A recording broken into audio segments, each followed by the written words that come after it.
Cocoa বাবা, cocoa বাবা, cocoa বাবা দেখতেছে। পেঁয়াজটা ব্রাউন কালার আসলে তারপর মশলা দিয়ে দিব সব।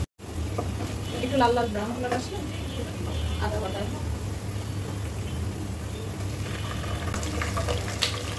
রসুন বাটা 1 চামচ, পেঁয়াজ বাটা 1 চামচ দিয়ে দেবো যাতে তেলটা না ছিটকে।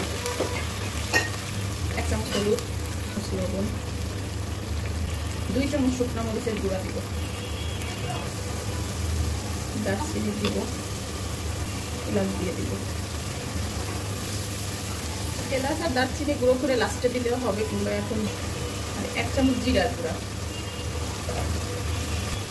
সিম্পল রান্না করা যে যেমন রান্না করে, আমি এইভাবে সহজভাবে তাড়াতাড়ি যাতে ঝটপট হয়ে যায় এইভাবে রান্না করতেছি। মাংসটা দিয়ে দেবো খাসি মুরগি। 5 কেজি 6 কেজি মুরগি পাওয়া যায়, ওইটারই মাংসটা, যে বড় বড় মনে হয় রান্না করলে খাসির মাংস মতন লাগে, খেতেও খাসির মাংস মতন লাগে, কারণ এই জন্য মনে হয় খাসির মোড়ক করছে। মাংসটা ভালোভাবে কষিয়ে নেব, ভালোভাবে কষাইলে মাংসটার টেস্টটাই আলাদা লাগে।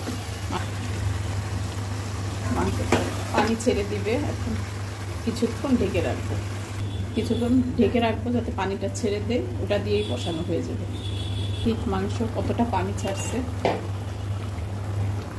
যে এক্সট্রা পানি দেওয়ার প্রয়োজন নাই যে এত পানি। আর একটু কষানো হোক, তারপর একটু পানি দিব। দেখি ডাকটিটা উঠিয়ে কেমন হচ্ছে। পুরোপুরি কষানো হয়ে গেছে, এই যে তেল ছেড়ে দিছে।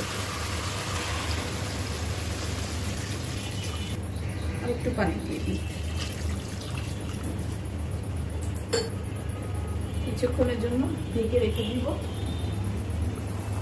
এই যে ফুটতেছে, হয়ে গেছে, ডান। একটু গুঁড়া দিয়ে দিই গরম মশলার।